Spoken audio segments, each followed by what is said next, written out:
Hello, everyone, and welcome back to Cyrus Webb Presents. I'm your host, Cyrus Webb. Glad you all could join us. We want to thank those joining us on Facebook, LinkedIn, YouTube, X. About to bring in our friends over there on Instagram as well. Appreciate you guys. And we're about to connect with our friends over on Amazon Live as we're completing our series with our guests that we have here today. For those of you who are new to us, welcome. We're glad you all could catch us here at Cyrus Webb Presents. Mark Money Green has been our guest for this series we've been doing here on Amazon Live, but simulcasting to you guys on social media. It's based on his best-selling book, The Show Must Go On, where he's able to talk about not only his own experiences, but as the subtitle of the book says, Backstage Stories of a Hip-Hop Agent, the lessons I think all of us can learn from it. If you guys have any questions or comments from Mark as we're wrapping up our series, make sure you guys put those in the comment section. Camilla, I see you over there on IG. Glad to be able to see you. But Mark, welcome back to the broadcast, man. Thank you, Cyrus. Good to be here. Look, it's been great. Let's gonna start off with an overview for those who may have missed it, because I think what's been so great for me, Mark, as I've been going through this series with you, is not only being able to learn more about your backstory, but also learn how every experience you've gone through has really prepared for you for where you are today. Was that one of the things for you in writing the book that you realized? Oh yeah, definitely. As I started reminiscing about some of the situations I was put in and some of the ways that I was able to handle it, it really brought back in perspective of what needs to be done going forward. For anyone who's interested in getting in this business. Yeah. Yeah. And I think too, we talked about this last week, Mark, but we're going to talk about one incident in particular a little bit later. But I want to go back to last week's, because last week I think I got some comments on social about that lesson. I think one thing, knowing what your strength is, but also listening to other people as to where you can be the most impactful. How much has that been for you? Because really what that boils down to is not letting your ego guide you. How has that helped you to know that when you have someone that you respect, they tell you, you know what, maybe this isn't the path for you, but maybe you need to look about this area. How important has that been for you and your success, do you think? I mean, it's been very important, and I was telling my son the same thing. Like if you don't understand or you don't really want to respect what I have to say, you have to find someone who you feel comfortable enough to really guide you, because we all need guidance, no Yeah. matter how well or how much you know or think you know in this business. So, absolutely, you really need to find that perspective of who can help you and show you the ropes in this business. So true. And I want to ask you a question, Mark. Honestly, I don't know the answer to, but why did you decide now was the time? Why did you decide that now was the time to not only to do the reflection, but to share that with the rest of us?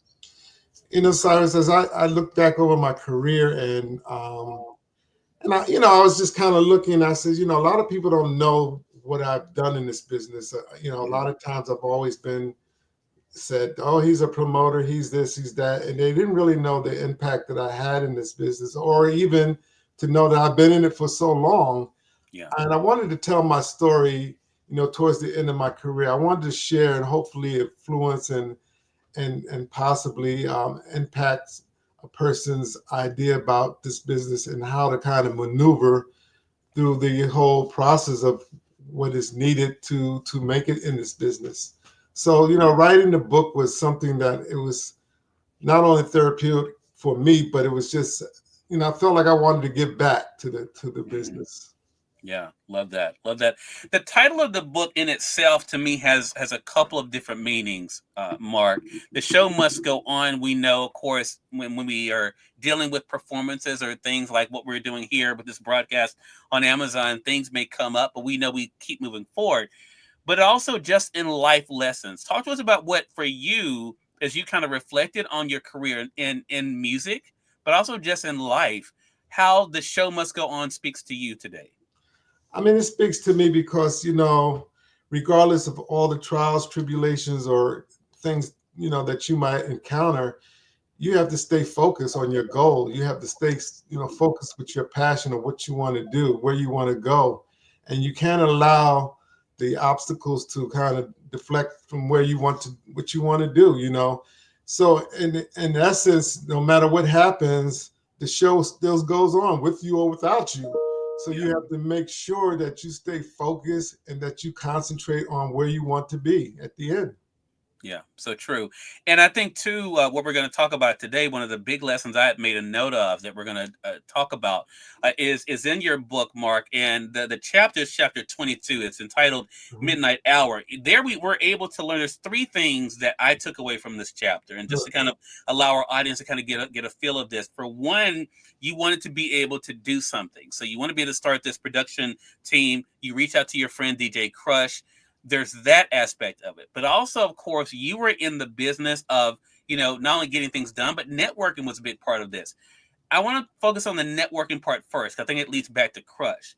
Do you find that as you kind of reflected, because I think that's one of the big stories of this book, how branching out and being willing to meet people to do things that maybe other people wouldn't do is one thing that really helped you to reach the people you reach, that you weren't afraid to reach out to meet new people, to let people know what you knew, but also to connect with others.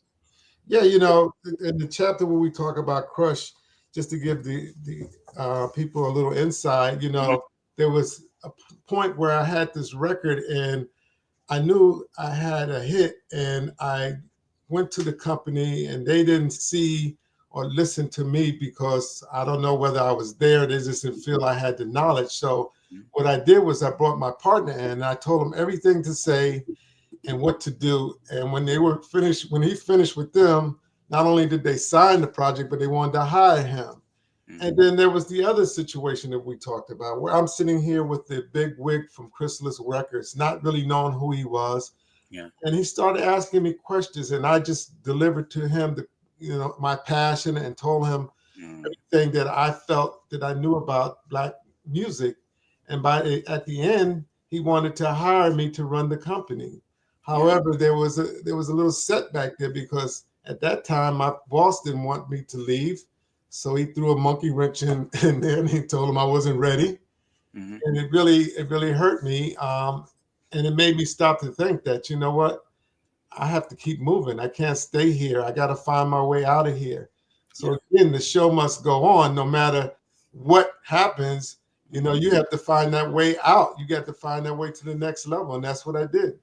Yeah, and that's why I wanted to bring up the title of the book, because I think that chapter really shows that, and as people are able to read, because there's so many different stories that you share in this book that I know that I'm sure there's a lot that you did not talk about, but just in what you shared in the book, Mark, we're able to see different situations where the title comes up. Yes. That regardless of whether it's talking about promoting, working with an artist, being trusted, being believed, Right. all of those things about you keep moving forward. Hello to you, Five Alive Films. I see you over there on IG. Hello to you, my cousin Freddie's joining us from Atlanta. Hello to you. Glad you all could join us. For those who are just tuning in, welcome. You all are watching Cyrus Webb Presents. We're on Amazon Live, but we're simulcasting this for Facebook, LinkedIn, YouTube, X, and on Instagram. Our guest is Mark Money Green. You guys know him not only as a hip hop agent, but he's the author of this book, The Show Must Go On. You guys can get here on Amazon. You can get the paperback edition like I did for $21.99, or you can be able to get the Kindle edition here for 32% off, $14.99 for the Kindle edition. We're going to also let you guys know how to stay connected with Mark at the end of our segment. Mark, I'm curious for yourself, because again, people know you from music. People who've known you from music, what did they think about you becoming an author? They were so excited for me to put my story in this book because, again, a lot of my friends who grew up with me didn't really know what I did and how I did it. And it was so funny because last night somebody called me. They said, "Man, I didn't know you were the agent for Roberta Flack." And I Mm-hmm. said, "Yeah, because Roberta Flack had just passed, and I Mm-hmm. shared on Facebook how in my beginning of my career I was her agent." And one other thing I wanted to bring up that was really kind of crazy, Cyrus, and Yeah. is that one day I was doing a show at the theater, and a guy that was performing actually died on stage. Now, Mm-hmm. during this time, nobody knew he died. They just saw him fall out. And although it sounds very, I would say, I don't want to say the word, but I just say it's crazy that they dragged him off the stage. In Mm-hmm. essence, nobody stopped to see what was going on. The Mm-hmm. people that kind of handled him backstage, we call, CPR, have people come do CPR, but the show just continued. Yeah. So at the end of the day, no matter what happens, whether it's, a show or whatever. The show has to go on, you know, whether Yeah. you get fired, whatever, whether you're still there, somebody's going to replace you and the show goes on. So the story of this book is like you're going to see and read all these different situations that I dealt with these artists. You're going to read all the craziness that happened, and at the end, everything continues with Yeah. or without you. Yeah, yeah, and you share some things too. There are some things that we hear in passing. Mark, I'm going to share when you were talking, it just made me think about it. I'm going to share that, but I think when we're able to read it in the context that you give it to us in the book with examples, it makes a difference. Because one thing we haven't talked about in the series is that you have different rules that you share in the book. One of the important ones is one I definitely have learned is that's in chapter 46. RESPECT. And in that chapter, you share the rule keep family and friends separate from your business. I want to read two things that you said in that chapter because I think it goes to the point of why. You talked about, of course, at the beginning of that chapter, you know, how you really, again, going back to passion, had a passion for what you did. But you say this I basically had carte blanche to bring my ideas. And as long as I could keep the people buying tickets and attending the shows, I was in a great position. I always learned a lesson from the things that transpired. So my takeaway from this moment in my life was not to hire people that you know. Nepotism is a no-no. And then you said this, I was hiring people I trusted, but instead I got people that flipped on me. I had to fire 3 of my friends, and although we are still friends, it was an uncomfortable dilemma I didn't feel responsible for. While I had their backs, they were stabbing me in mine. I Yeah, think, you know, there's a saying I interviewed an author years ago, Mark, and her book was entitled Farther Than I Meant to Go, Longer Than I Meant to Stay. And she was talking about how that when you see things, a lot of times we don't make decisions based on, oh, well, that's family or that's friends. What was it like for you to realize that as much as you could care for somebody and want the best for somebody, you had to make sure that you were taking care of yourself and the business first? oh yeah, you know, and that was a definitely learning experience because in the beginning I felt like, you know, I'm going to hire people I know, I'm going to hire people that I can trust and I don't have to worry about anything. But some of those people felt that, you know, because they knew me growing up or whatever, that they just took advantage of the situation. Right. Some of them felt that, you know, that they thought that they could, you know, outdo me in my position and try to find ways to, you know, move me out. And it was just a learning experience. And I had to fire a couple people and even one that was stealing from me. Mm-hmm. So it was just something I realized, you know, early on that, you know what, family and friends are definitely not people you want to hire. Yeah. Yeah. Yeah. And Mark, you're in a unique position. Hello to you, Jesus Black Man 23. I see you over there on IG. Angela Anderson, hello to you. You're in a unique position. See, someone like myself can say that to somebody, but it's people who've looked at you and you have the receipts like this to show, okay, this is why you don't do that. It puts you in a unique position. And you know, one thing I wanted to come out of the series we talked about early on is that you are in a position of an authority as an influencer in the industry. Do you find that part of that responsibility is sharing these rules and lessons that you've learned? Yeah, absolutely. Because, you know, as you guide or as I mentor other people, you know, I try to explain to them, you know, these are the things you have to look out for. You know, you may think, hey, you know, hiring your best friend to, you know, watch your back, you know, your best friend might be wanting your job. You just don't know it. Yeah. I think it's better and you get more respect to hire people that you don't know, and therefore you can kind of control your situation better. Yeah. You end the book though in a really powerful way. This is the last thing I wanted to share from the book. You, as you were doing your reflection at the end, Mark, you write this: as I look over my life, I can only give praises to God for protecting me and guiding me through the known and unknown. Although there were some hard lessons learned, the guidance and deliverance would not have happened if I had not been faithful to His word. I've been in many compromising situations that could have ended my life on many occasions, but His grace and mercy shielded me. I want to focus on the sentence, although there were some hard lessons learned, the guidance and deliverance would not have happened if I had not been faithful. I think that is it. A lot of people go through stuff, Mark. Mhm. They don't learn anything. They just keep, they say the definition of insanity, right, is doing the same thing and expecting a different result.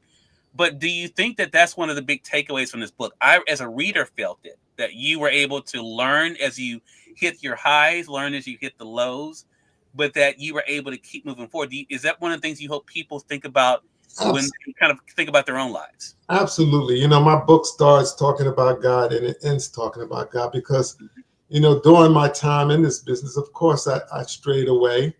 And when things just became hectic and started not working and everything was falling, I had to turn back and change my life. And once I changed my life and focus on God's word and focus on, trying to be a better person, everything changed. My life changed for the better. And I really speak about this because it's so true. When you read the book, you read everything that happened in the book, and you see all the situations. You're like, man, he should have been dead. Or, he was glad he was in the, if he hadn't left an hour later, this would have happened or whatever. Yeah. And it's truly, God's blessing, so at the end, it's all God. And, I'm grateful for the lessons that I learned. And I just want to pass that information on to everyone. Yeah. Well, you definitely do, Mark. And so glad we've had a chance for this series to be able to share it with our audience. So again, everyone, Mark Money Green has been our guest for this series. The show must go on. Backstage Stories of a Hip Hop Agent is the title of the book. Again, for you guys joining us on Amazon, you will just click on it, get the paperback or Kindle edition there. For those joining us on Facebook, LinkedIn, and YouTube, you'll find a link that bring you guys over to Amazon to get it. For those joining us on X, it'll be in the comment section. And those on IG, will put it in our stories for you guys. Mark, I really appreciate you spending this time. Thank you again for writing the book. How can our audience stay connected with you, man? Yes, they can reach me on Instagram, Celebrity Talent Inc., or Facebook, Celebrity Talent Agency. And also, you can buy the book on Amazon. That's right. That's right. Yeah. Well, man, congratulations to you again, Mark. Excited about what's coming up next for you. Looking forward to our next chat together. Thank you. Thank you so much. More than welcome. And we thank you, our audience, for tuning in to another great segment of Cyrus Webb Presents. Want to thank our friends at Double Exposure Media Relations for setting up this series for us. Again, make sure you guys get The Show Must Go On for yourself, but also share it with your friends. Until next time, you all make it a great one. We'll talk to you soon. Take care.